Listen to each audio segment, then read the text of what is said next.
brother. What's up? Kamusta po mga bro and sis? Muli nagbabalik uli kami. Medyo sobrang na-delay kami ng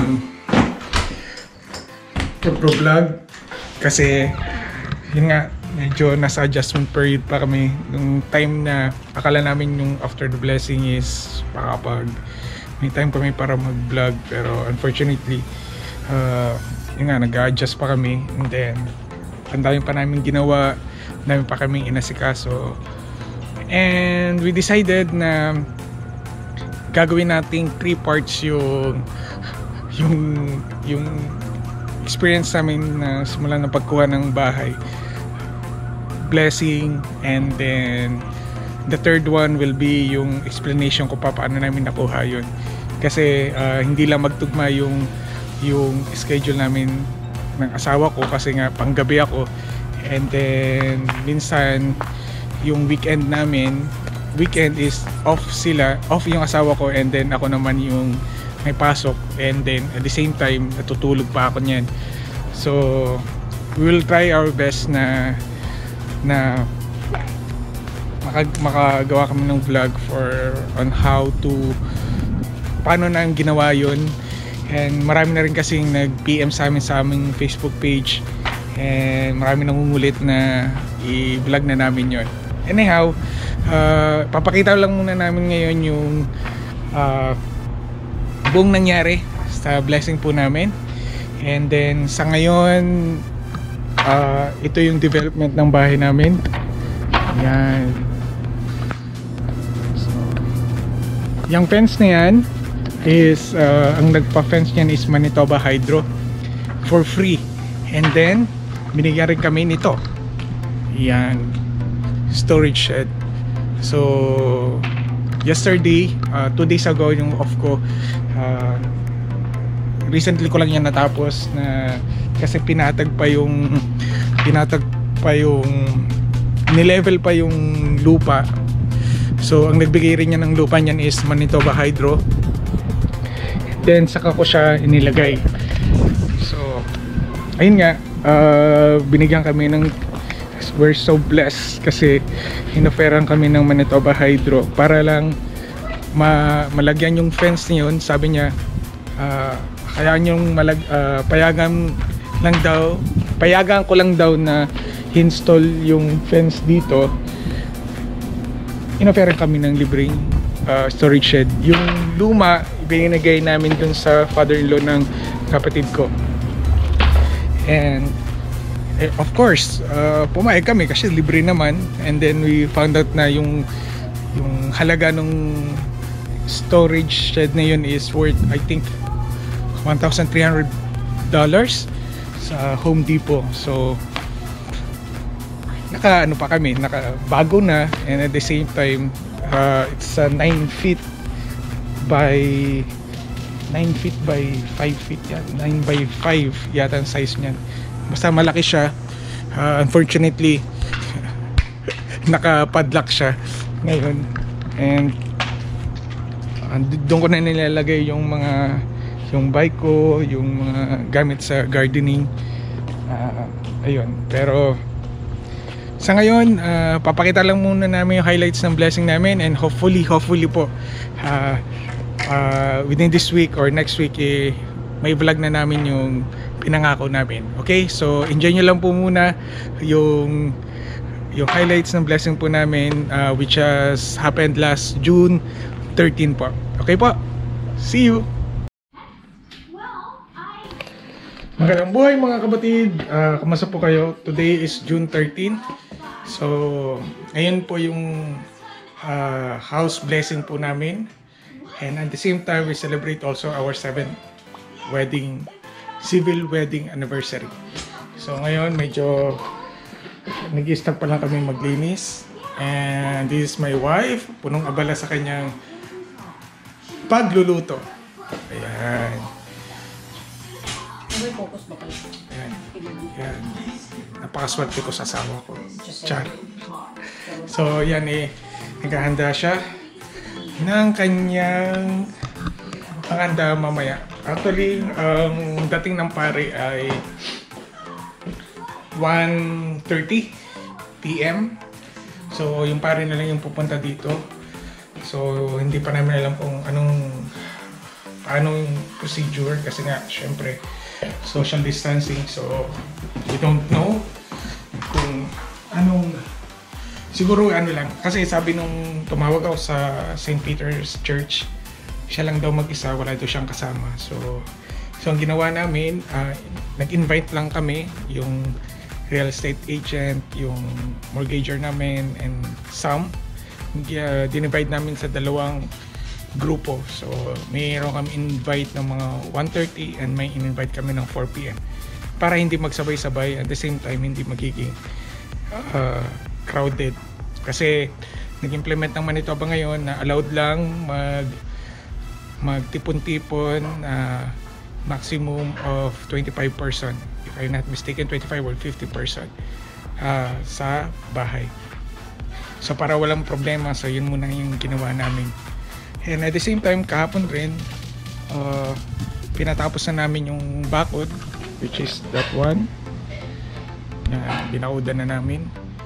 And that one. So mamaya dito gaganapin yung handaan. So para siyang setup namin, parang picnic dito. So may araw kasi ngayon mas mahaba yung araw, kahit 10 na ng gabi maliwanag pa rin. So tama-tama dito sila magba-barbecue. Unfortunately hindi pa tapos yung pinto, pero okay lang yan. Ngayon konting linis-linis lang. Kagagaling ko lang sa duty. Night shift ko. So papahinga lang ako saglit. Siguro gising ako mga 12. Liligo and then prepare. Bago, dapat at least 1 o'clock ready na kami bago dumating yung pare. So actually ito tatanggalin pa to later, pero ito bukas na siya. So planning kung dyan magtitipon-tipon yung mga bata, magpipiknik. Actually hindi ko pa alam yung magiging totally setup, pero sabi ng asawa ko mas better na dito kami maglalagay ng handaan kasi medyo magiging masikip kung lahat ng tao ay nasa loob. And maganda naman yung panahon ngayon. I think it's 15 degrees Celsius, something like that. So papakita namin yung highlights ng aming house blessing. Actually memorable itong araw nito because double celebration rin to, and pinili talaga namin itong date nito para isang gastusan na yung gagawin namin. So it's a civil wedding, 7th year civil wedding anniversary namin, and at the same time the house blessing. So samahan nyo kami na celebrate ang aming i-celebrate ang aming anniversary, and at the same time ang aming house blessing. Okay?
So ngayon, katatapos lang ng mag-bless ni Father. Umuwi na rin. And yung umalis na rin yung first batch ng mga bisita namin. Community. From the community sa Missionary for Families in Christ. And then now, Ice cream, please. nagpe-prepare kami ngayon for the second batch. I'll share with my brother. So, ang call time is 4 p.m. Pero alam niyo naman, pag 4 p.m. Filipino time is always not on time. So, ngayon nag-ugas kami ngayon. So sorry. And ayusin uli namin yung yung mga handa. Tapos ready for the barbecue sa labas naman. Okay?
Five hours later.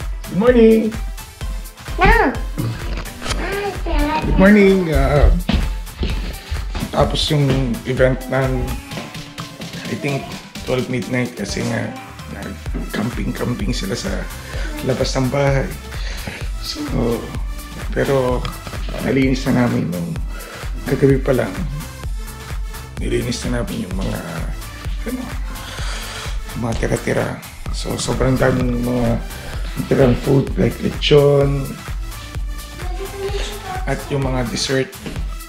Kasi yung iba sa mga bisita namin is nagdala rin ng mga food. So, we would like to thank yung mga naging bisita po namin, si Father Emmanuel of St. Joseph Church, Bro Armin, our realtor na sumaglit lang dito kasi may appointment pero dumaan rin dito.